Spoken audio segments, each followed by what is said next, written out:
Opiniones de oficiantes religiosos e intelectuales.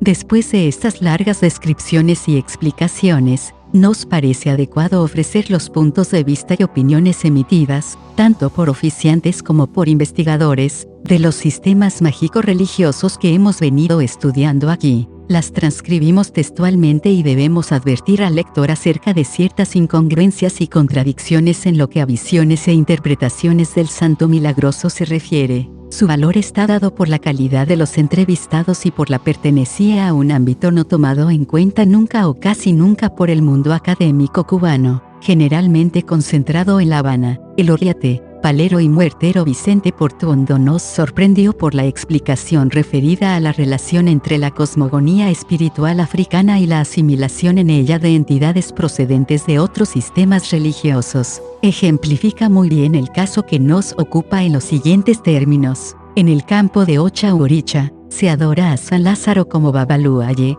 porque los colonizadores europeos quisieron implantar su religión en los lugares donde se encontraban los esclavos. De ahí que ellos trataran de saber los secretos de la religión africana y para no delatar la verdadera identidad, los africanos iban buscando parecido con los santos católicos, así pues iban asimilando el santo San Lázaro con Babaluaye. A través de los años se ha ido compenetrando con las imágenes de este santo y lo hemos llegado a venerar y adorar. El santero de conocimiento sabe que eso es una imagen para adorar o invocar al oricha que uno quiere, para rendirle pleitesía por mediación de la fe. Pero no es lo mismo Babaluaye con su piedra, Ota, o sus caracoles, Dilogun, y sus demás atributos dentro y fuera de su cazuela de barro, con su tapa ahuecada ya pasada por una serie de invocaciones y lavatorios con sus somieros, agua de hierba preparada, con santeros facultativos que desarrollan esta iniciación. En Yoruba, o regla de Ocha,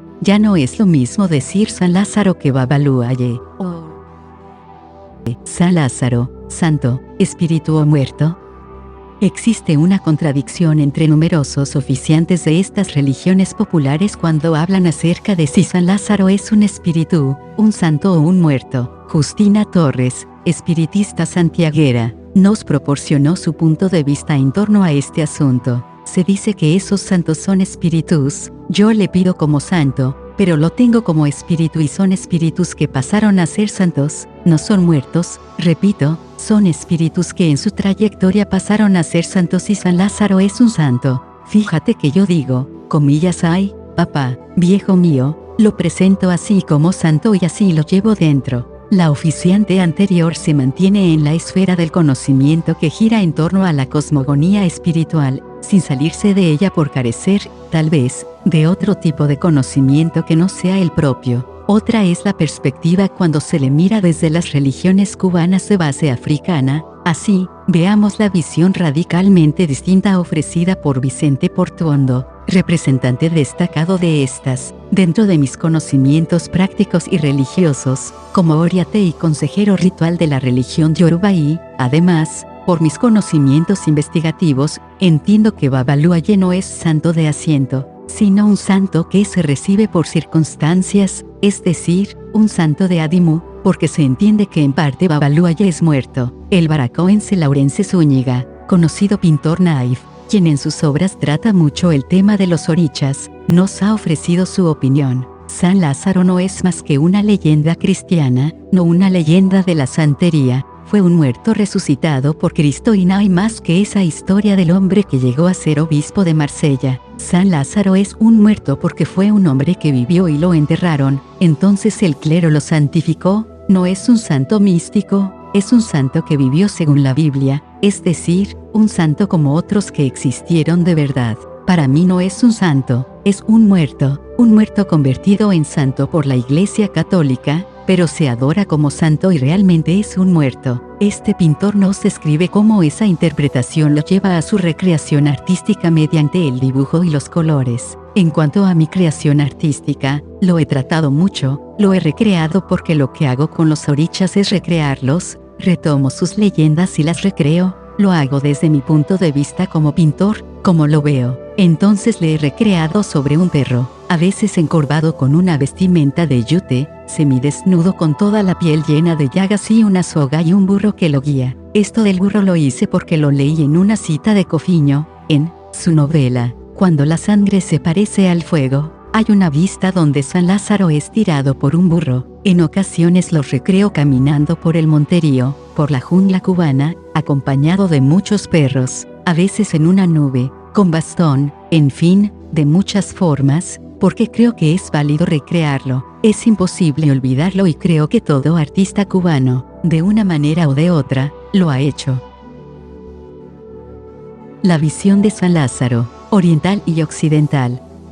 Retomo la afirmación de que en uno y otro extremo de Cuba a San Lázaro se le rinde culto de modo diferente. En Matanzas hay lugares donde lo asientan, que quiere decir recibir el santo con ceremonia de iniciación, mientras en otros sitios se recibe directamente u obtiene sin ceremonia, como es el caso de los descendientes de Arará. En La Habana se le hacen ritos a Yemayá con Orum, pero en la región oriental Babaluaye no se asienta. Se puede decir que este es uno de los santos que más milagrosos, de ahí su fama y su atractivo. Vicente Portuondo abre el punto de vista hasta el extremo de analizar a iniciados en las religiones africanas y no iniciados, cuando nos dice, aunque uno sea hijo de otro oricha, siempre simpatiza con Babaluaye, al igual que el aleyo quien no tiene santo u oricha, siempre le brinda pleitesía el 16 para el 17 de diciembre, fundamentalmente. Aquí en Oriente se estila mucho que la persona sin santo o con santo le haga el sacrificio de su chivo,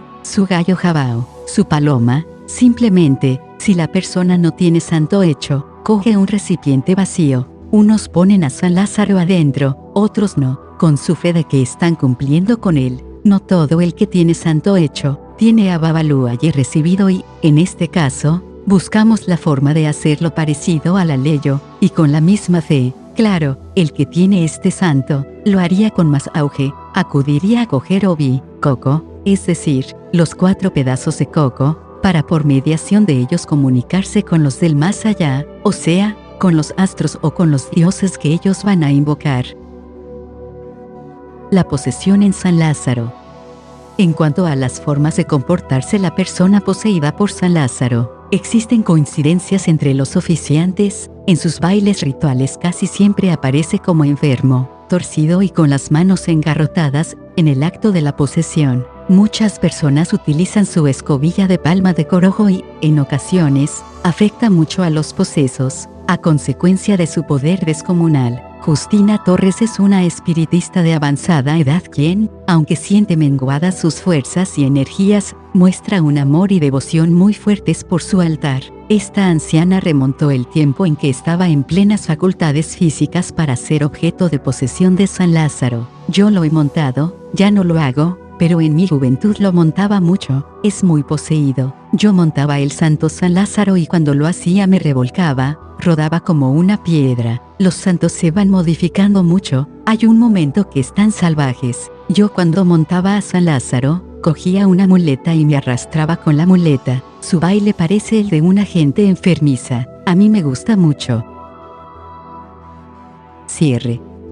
Quedarán siempre muchas interrogantes sin contestar. Lo cierto es que, para la mayoría de la población cubana, San Lázaro es uno de los santos más poderosos y uno de los más venerados, porque es considerado como patrón de los necesitados y parecería que estos son todavía los más abundantes en nuestra sociedad. A propósito, el oriate Vicente Portuondo nos proporcionó una imagen muy elocuente que resume bien lo que pretendemos transmitir aquí, que nos sirve de conclusión provisional. Babaluaye significa mucho dentro de los orichas, es uno de los mayores, es un santo de fundamento y, dentro de un orden ritual, ocupa uno de los primeros lugares y, en cuanto a la cultura cubana, significa el pan de los pobres, la esperanza de los humildes y el tesoro de los ricos, porque el que no tiene, le pide la limosna para poder subsistir y el rico le pide como si le pidiera a la mismísima piedra de imán, suerte para los pobres, plata para mi casa, oro para mi tesoro y salud para disfrutarla.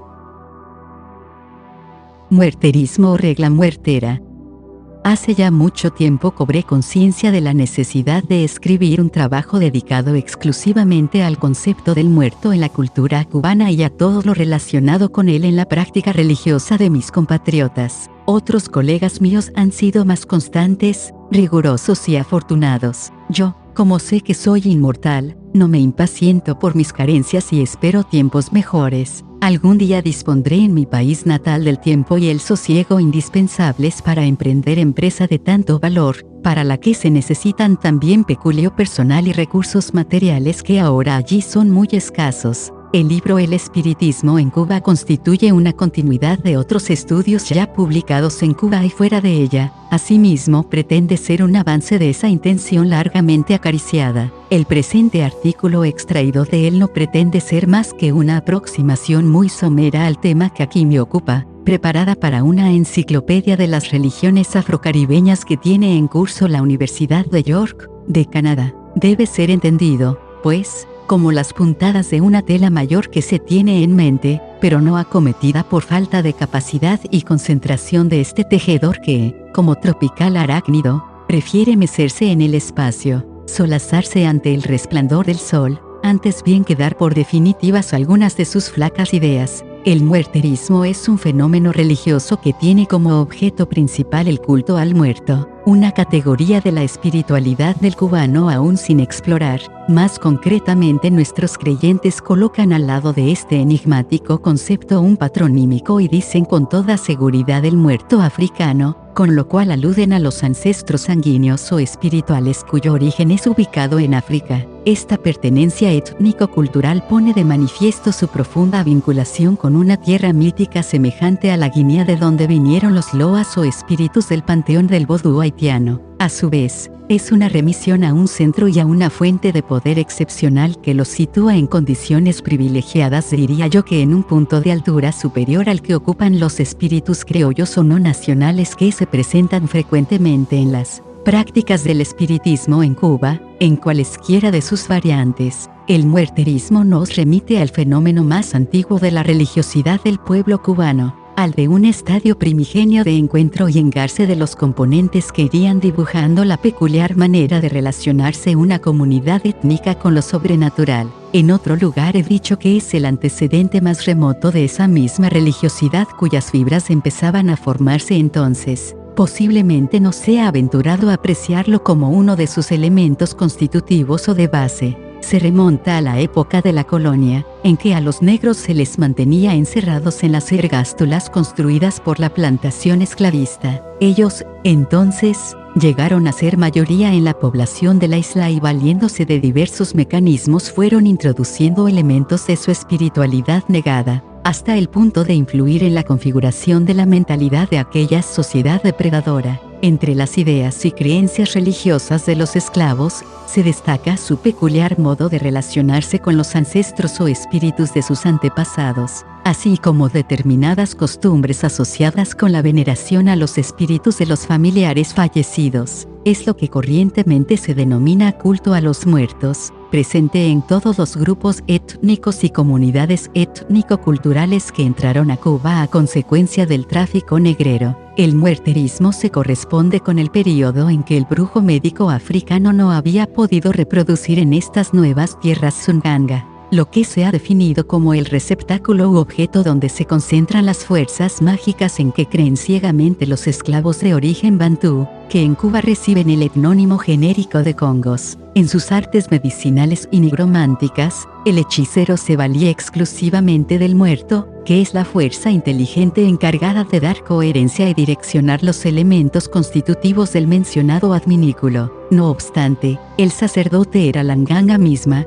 pues ésta designaba entonces a la persona que tenía el poder para curar, vaticinar determinados acontecimientos mediante la consulta del oráculo y conjurar el mal. Entre otras importantes funciones civiles, este padre de nganga debía ejercer su oficio en estricto secreto, dadas la vigilancia y represión que rodeaban a todo lo que no fuese cultura española ni cristianismo. Debe tomarse en cuenta que en aquel periodo inicial predominaban los esclavos procedentes de stock bantú en el oriente de Cuba y fueron ellos quienes contribuyeron decisivamente a abonar y a dibujar el perfil característico de la cultura de esta región, que ocupa una parte importante del territorio nacional. Afortunadamente, en esta porción del archipiélago cubano no se desarrolló la gran plantación esclavista, como lo hizo colosal y aplastantemente en el occidente. Eso posibilitó márgenes de flexibilidad que no tuvieron los esclavos, digamos en Matanzas y en La Habana. Allí la plantación tuvo rasgos peculiares que permitían que ellos tuviesen oportunidad de acomodar sus ideas y creencias, hasta adaptarlas a las circunstancias diferentes a que se enfrentaban. El régimen de esclavitud doméstica a que se les sometió en la mayor parte de la región oriental, les permitiría también ejercer un influjo con sus ideas y costumbres en los miembros de las familias de los amos españoles y luego de los dueños criollos. Algunos historiadores han calificado este régimen de servidumbre de doméstico o patriarcal, incomparablemente superior, en cuanto al aminoramiento del rigor esclavista, al que establecieron los ingleses y franceses en otras islas del Caribe. Algunos muerteros, o adeptos de esta regla muertera, que actualmente residen en el monte, se refieren a Oriente como tierra de amos, de esclavos y también de innumerables negros huidos a la manigua, donde levantaron palenques, que eran refugios de sociedades de negros y marrones establecidas en sitios inaccesibles al amo, quien los perseguía con perro y escopeta para volverlos al cepo, de lo contrario, aniquilarles. Hubo palenques a los que nunca pudieron llegar los rancheadores o persecutores implacables de negros y marrones. Otros, nunca pudieron ser doblegados, abatidos ni destruidos. En ellos, en medio de aquel espacio de montañas con picos agresivos, rodeados de una vegetación exuberante y de animales que les proporcionaron el sustento, aquellos exsiervos respiran por primera vez el aire de la libertad.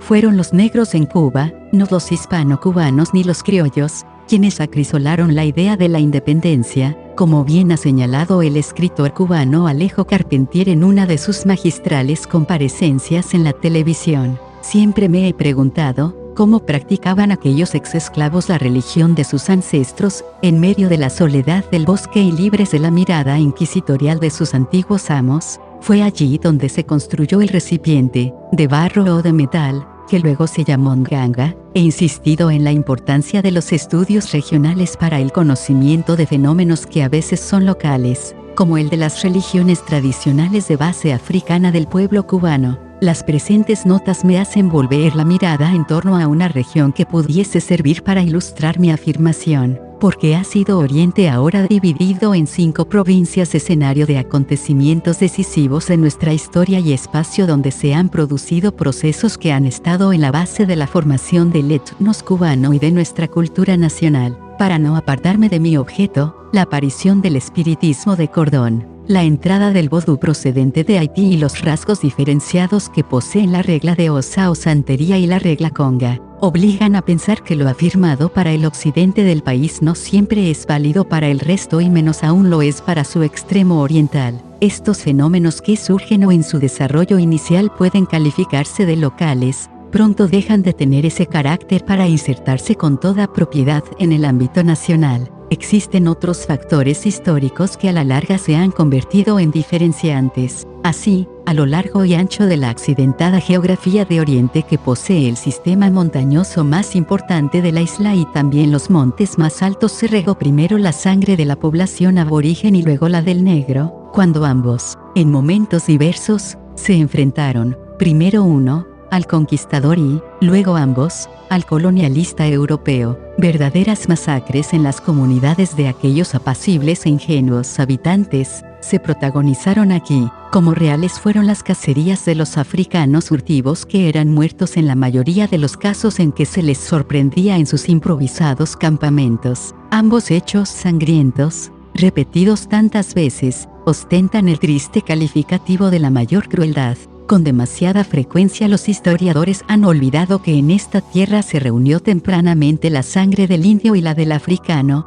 quienes llegaron a convivir por mucho tiempo en ella. De ahí que muchos muerteros me hayan confesado que algunos de sus espíritus, separados violentamente de sus cuerpos mediante tales actos de genocidio, sean espíritus materializados, que deambulan por estos parajes y se sienten todavía dueños de sus posesiones de las que fueron expropiados o arrojados. Abundan los espíritus que se presentan en los cabildos muerteros, o en las sesiones espirituales de Santiago de Cuba, con la expresa intención de perturbar. Estos creyentes tienen que apelar al recurso de colocarles una base u objeto mágico, en algún lugar del monte, para impedirles que interfieran en los asuntos domésticos. Otros espíritus ofrecen indicaciones para desenterrar tesoros o dineros escondidos en botijas por los antiguos amos. Ocurre que otros espíritus persisten tanto en su acción de intervención perturbadora, que se les prepara una güira con miel para apaciguarlos y, cuando se tornan demasiado insistentes en su voluntad de intromisión, se apela a la extrema decisión de meterles contra candela, con lo que se nos está expresando la puesta en marcha de acciones rituales neutralizantes de tan perjudicial proceder. En el oriente de Cuba se produjo desde entonces una conjunción de factores de índole físico y de circunstancias históricas que han hecho de esta región una de un carácter muy especial en todo el ámbito nacional. Me adelanto a aclarar que soy de aquellos que sostienen la idea de la existencia de la tierra mágica, o sea, de aquella porción de un país o comunidad étnico-cultural que posee imán, una fuerza de naturaleza muy especial que jala hacia su centro. Hemos apuntado más arriba algunos de esos hechos y circunstancias, ahora agregaremos los siguientes. En primer lugar, Oriente como principal escenario de varias guerras, entre las que se destaca la de los 30 años, 1868 a 1898. Protagonizada por el pueblo cubano contra el dominio colonial de España en la isla.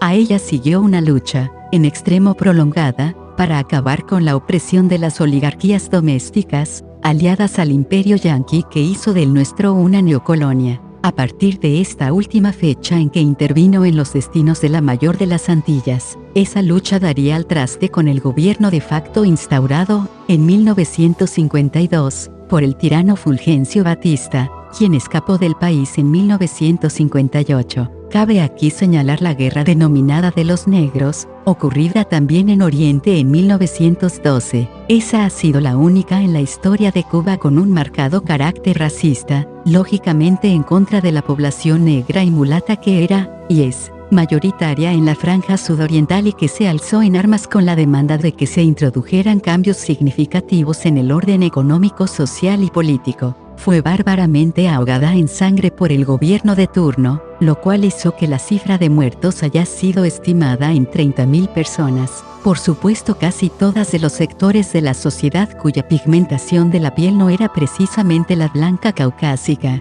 Cuánta sangre derramada aquí durante tantos siglos de dominio foráneo y de opresión de los nativos aliados a los amos extranjeros. Esa sangre abonó un espacio donde emergieron ideas y valores que han contribuido a conformar una conciencia y un modo de ser, que yo califico claramente de oriental. En síntesis, contribución a la cristalización de un ser especial que refuerza al contrario de debilitarlo aquello que nos hace a todos los habitantes del archipiélago, y aun a quienes, nacidos en él, viven fuera, sentirnos tan cubanos como el que más, en sobreposición de estrechos localismos y de fatales actitudes regionalistas. Cuando hablo de ser oriental, estoy diciendo ser cubano, porque fue en Oriente donde se fraguó, primero que en otro lugar, el sentimiento de identidad nacional y donde accedimos en la manigua redentora, continuadora del palenque cimarrón al espacio de nación libre y soberana. Esa sangre, y el humus particular que se ha tejido alrededor de ella,